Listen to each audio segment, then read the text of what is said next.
Happy Halloween! That's all the enthusiasm I can muster for this entire video. Enjoy. I'm covering another Undercards deck here. I've got a Patience deck where we basically try and spam Bloody Trees. I don't know how original this is. I've seen a lot of people play variations on this deck, but I haven't yet run into anyone playing a deck that does it like this.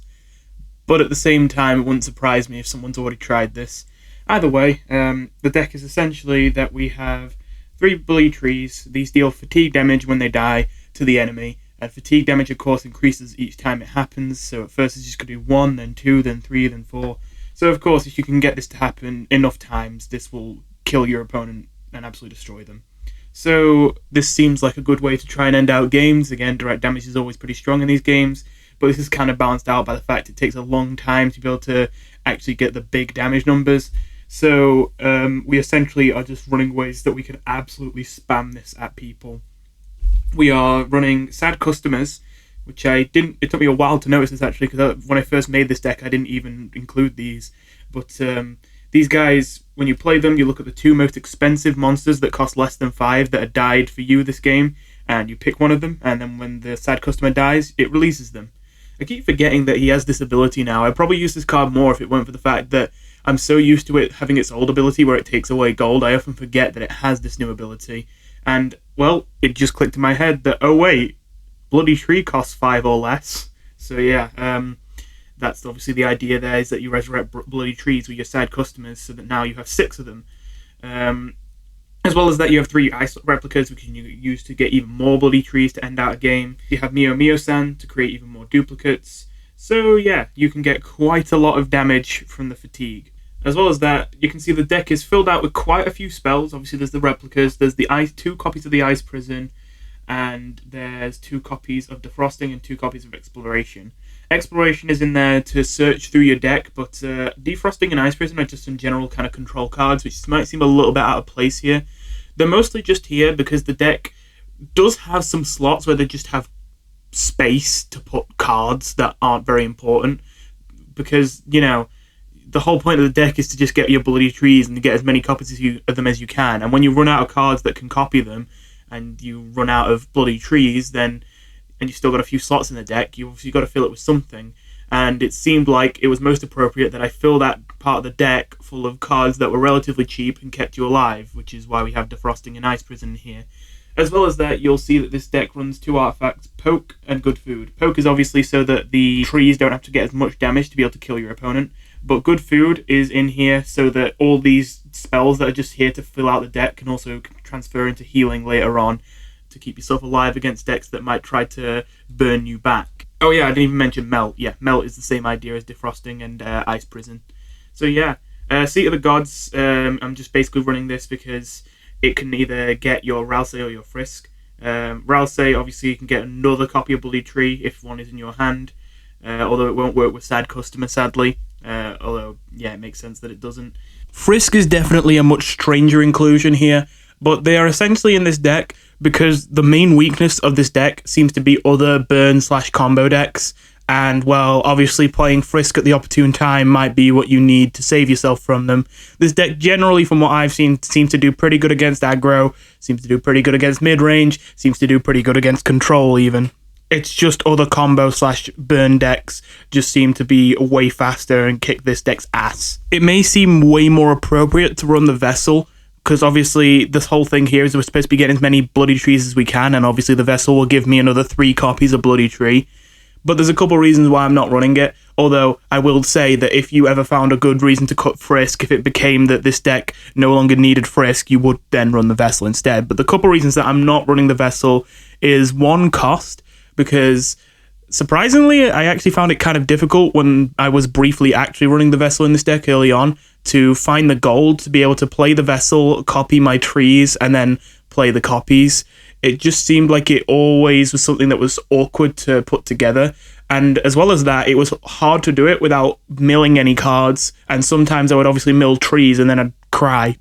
Because this deck is kind of expensive. Not really, but like not cheap, I guess. And it also runs Exploration, which just draws so many cards. Like kind of too many cards.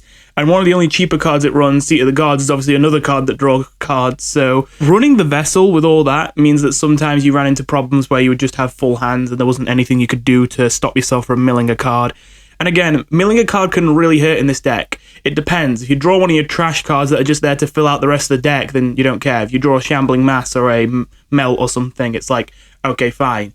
But if you do get unlucky and you draw one of your side customers or your trees, then it's just such a massive blow to your deck, especially if you're against a deck that has more health and healing, where you actually need every last bit of the burst damage. As well as that, the next most expensive thing after Ralsei and Frisk, once you've drawn one of those two, is Alphys, which is also another card that can be very, very useful in this deck, especially when you get a bad hand to save you. Because Alphys' ability, when you are patient, is to add a spell to your hand that is free to play, and when you play it, you just literally look at your entire deck and draw whatever card you want. And if it's not legendary, its cost goes down by 1. This is really useful because, well, since this deck literally just falls apart if you don't have any bloody trees, even the side customers do not activate if your bloody tree hasn't died yet. Yeah, every now and then you have a game where you actually just don't draw your bloody trees and you just cry and lose. That is until you get Alphys, and then Alphys will save you. And you might be like, oh, but like, what are the chances you get Alphys too? It's just one more card in the deck. But again, you then also on top of that have the seats, which pull the Alphys. So at that point, it's like 6 cards in your deck. It's a lot more likely you'll get one of them. But that isn't to say that sometimes you will still just not draw any of those 6 cards and still lose the game. That happens sometimes. By the way, that's why this deck is Patience. I originally, what even made me come up with this deck is it was nagging me that as cool as Patience's passive of every other turn being able to look at the top 2 cards of your deck and pick which one goes on the bottom and which one goes to your hand next turn and make both of them cost 1 less, as cool as that ability seemed, I hadn't made a deck yet that really took advantage of it. I mean, I had made decks in which there were cards that were better than other cards in your deck that were Patience decks, so obviously you would want to search for them with that passive.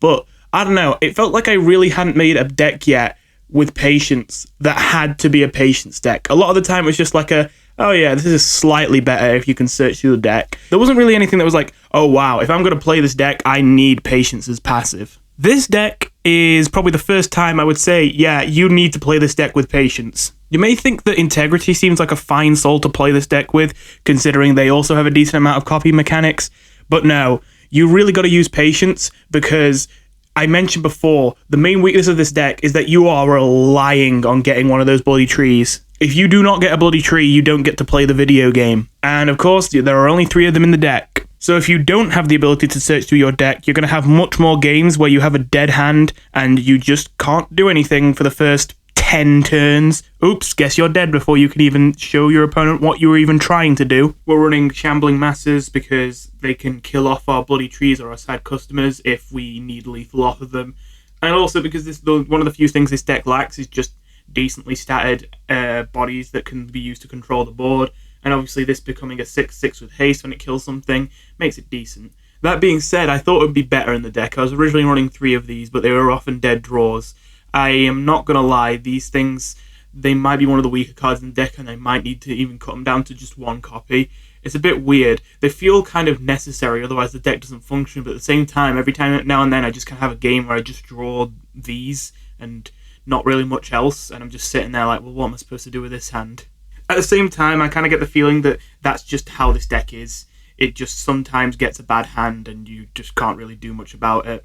Alright, so now I've covered the deck, why am I so unenthusiastic about it? Well, it's not really the deck's fault, it's just that, well, I found out that the new kind of hot deck everyone's been trying at Legend is, well, 1, really fucking good, what a surprise, but 2, it kind of has a very similar game plan to this deck, and it does it faster. Which basically means that when you match up against that deck, this deck basically always loses. Which is kind of a problem if this is the deck that everyone's playing at Legend. From the games that I had that weren't against people running that deck, it seems like this is actually a pretty good deck you could run in Ranked. I'm sure it would work below Diamond. It seems to perform pretty well from what little I've been able to glimpse. But it's been so hard to avoid that deck, which counters this deck so well, that most of my games with this deck I've been losing. Which is frustrating, because I really think that I'm onto something here, and this is a good deck, but I guess I won't know because this one deck that absolutely destroys it is just everywhere right now. So I guess try at your own risk. Also, it's probably about time I actually mention what this deck is. The deck that counters this deck so well is a deck that actually already existed before, but has since been optimized to the point where now it's absolutely terrifying when I was already scared of it before. Before I wasn't seeing that many people playing it, but I had seen the deck and I was afraid of it. And that was essentially a deck where you play Integrity and you run basically no monsters. You essentially just run Metaton Neo and Coffin and constantly resurrect Metaton Neo using Coffin to get constant burst damage, since Metaton Neo will deal damage equal to its attack to all monsters on the board, and then deal half of that amount rounded down to the opponent directly. And they have 13 attack, by the way, and 1 health. So basically, they essentially kill the entire board that you have, and then on top of that, deal 6 damage straight to your face. That's already scary enough, but usually that 6 damage to face isn't the kind of thing you can use to close out games that often.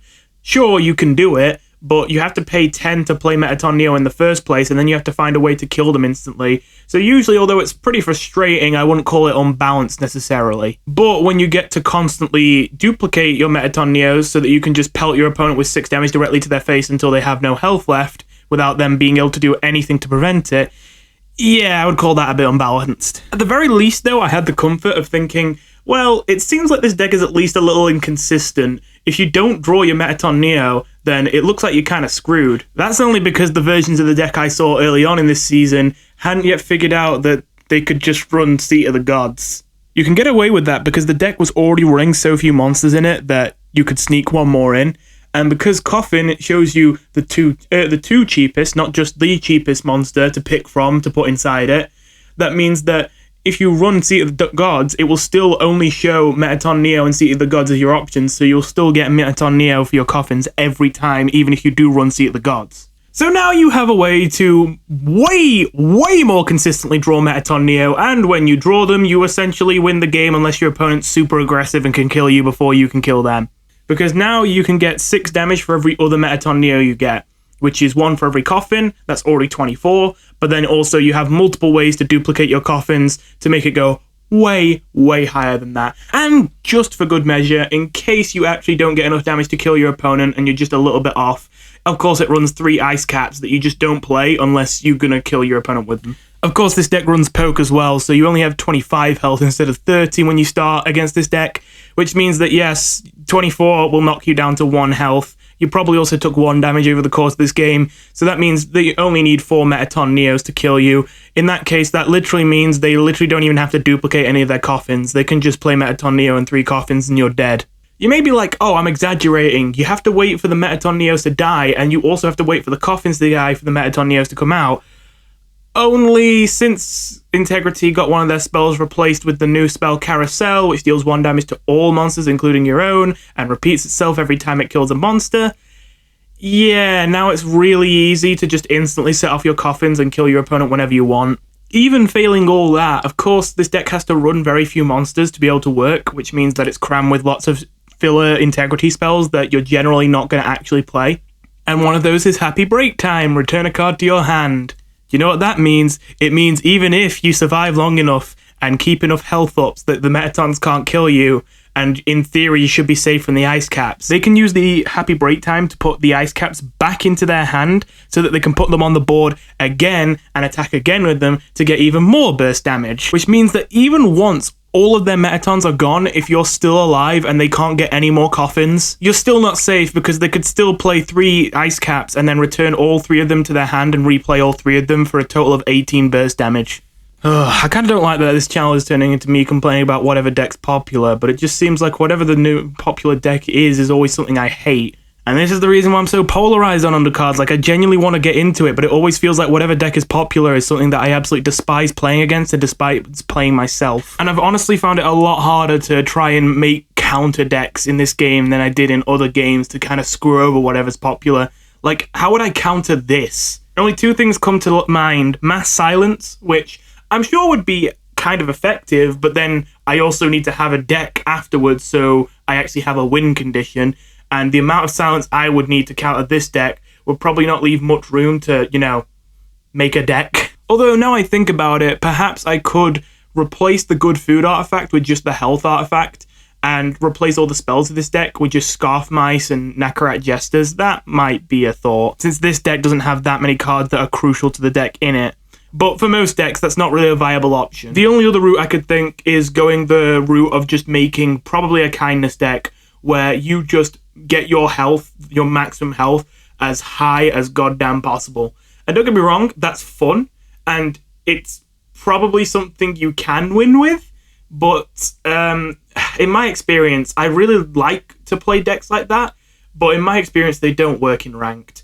You spend so long trying to keep yourself alive, but you give your opponent so much time to find some way to just get such a ridiculous amount of damage that all your healing doesn't matter. And then on top of that, after spending so many of your resources and just getting more health, now you've somehow got to cram a win condition into your deck on top of that. It's like, unless you're planning to win with fatigue, which is, obviously too slow in this meta, how are you planning on winning the game? So anyway, yes, this deck has a terrible matchup against that one, because that deck will almost always get enough damage to kill you before your deck can. So that certainly leaves a bit of a sour taste in my mouth, and the one deck I managed to make this season that's probably good in ranked, that is also different and fun, is a deck that gets completely screwed by the deck that is currently the most popular on ladder. But I guess that's just how it goes. As I say, if you're not up at Legend or Diamond right now, then still feel free to play it. I'm sure you'll actually do fine with it. But once you get towards the top, I would just switch to Gemstones, or if you're willing to stoop this low, just copy their deck. I'm sure you can easily find a deck code for it. Speaking of deck codes, here's the deck code for my deck. Well, this is a bit of a sour note to end on, so I guess let's try and make things a bit more positive by, well, first of all, thanking you for the growth on the channel. I don't really plan on making myself an Undercards channel, quote-unquote, because of how much attention it's received. I mean, I considered it for a bit, but obviously I feel like, especially after this, I'm like, I don't think I could consistently enjoy making videos on Undercards. It would have to be something I do in moderation. And of course, I also don't want to abandon my other series. I'm especially passionate about my Lobotomy Corporation series, even though it seems like that's pretty unpopular. And I'm obviously super into Kingdom Rush right now, so I'm going to still be doing that series, even if it is a bit unpopular. But whatever happens, I will still be doing Undercard videos, just probably not going to be all of my videos. Thank you for 225 subscribers. And, oh boy, if I could get to 250, that is going to be exciting.